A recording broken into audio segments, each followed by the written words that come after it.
And I read that John sometimes would come over. There was a piano in the basement. Yes. And that the two of them would write at the house. And once they called up to you to hear a brand new song that they had just They written. did. There's quite a lot Paul wrote in the house, quite often on guitars, which were up in his bedroom. And we actually had, by this time, we were sort of borrowing each other's guitars and stuff.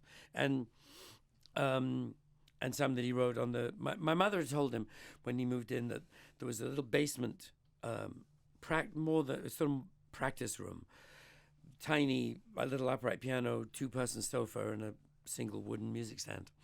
And that if you wanted to use the piano, that was when he could use all the time, because she didn't really give private lessons of the kind she'd given to George Martin a couple of years earlier much anymore. She was very busy at the academy in her role as professor. So he could use it whenever he wanted. And there was that one day shortly after he'd moved in, quite near the beginning, that John came over. And they went downstairs for a couple of hours, I think. Interestingly, no guitars, as I say, just the piano. And Paul called up and asked if I wanted to hear the song they had just finished. And I came down and sat on this little sofa, and they sat side by side on the piano and hammered out "I Want to Hold Your Hand" for the first time to anybody anywhere. So you were the first person to ever hear, apart from Paul and John, "I Want to Hold Your Hand." Yes. What'd you think? I thought it was very good. That would have been awkward. No, it's true. No, they said, "What do you think?" I said, "It's amazing. It's amazing." And the dead giveaway, of course, is that I immediately asked them to play it again. Right. And that's what counts. That's the sign of a hit. And equally, they were thrilled to play it again. So they knew. Wow. They knew. And then he said, "Well, look, why don't you just be head of A&R for the label?" I went, "Oh, okay. That's cool. Thank you." And how long after that did you discover an American singer-songwriter who you brought in? Yeah, it was a series of coincidences, because I don't remember exactly. It was months, I suppose. I don't know. Because we were dealing with all these submissions we got from the public, which we promised to listen to, which were awful, unfortunately. We didn't get Tell me anything. about it, Peter. Yeah, exactly. But then people got sensible, and we said, we're not going to be like those labels that say, no unsolicited, Right. we'll listen to everything. Good And it luck. was just awful. I mean, a lot of it was, you forget you're going to get 50 pages of lyrics from someone who knows John Lennon wants to write music for all of them, and they don't even scan. Of course. But anyway, the James thing happened in a roundabout way, because, one of our tours in America, Peter, we were given bands on the road. Peter and Gordon. Peter and Gordon. Right. When we were on the road, the agent or someone would hire a band for us, and they weren't good musicians. They'd be like some cheap local band, Right. But in one case, it was this band called the King Bees. We liked them. In particular, I liked the guitar player, Danny Korchmar, who became a great friend and remains a great friend. And after the King Bees, he was in a band called the Flying Machine with his childhood friend, James Taylor. The Flying Machine broke up in New York, and James decided to go to London. And Cooch said to him, "Oh, I have a friend in London. We correspond all the time.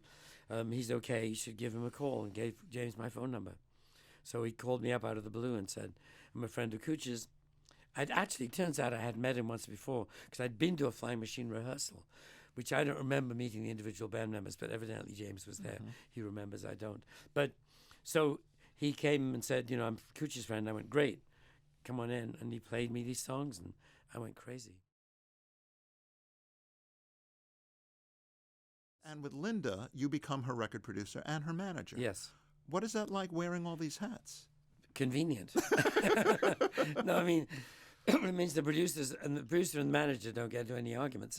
It didn't seem in any way unnatural to me. It seemed to make sense. The functions are quite different, but I don't think there should be any conflict, really. But did you have a big team around you, management-wise? I had some good people working for me, yes. Because if you're in the studio making records, yes. Someone needs to be managing Absolutely. the day-to-day careers, yes. right? No, I had day-to-day people, yeah. So the first album that you worked on with Linda was Don't Cry Now in 1973 with John Boylan and J.D. Souther. Yes. And that album famously included Desperado. Yep. Linda, unlike James, is not really known as a songwriter. So that would lead to her recording hit after hit of covers. Was that your idea, her idea, or both? Both. She is one of her great virtues, skills, is as a song chooser and songwriter discoverer.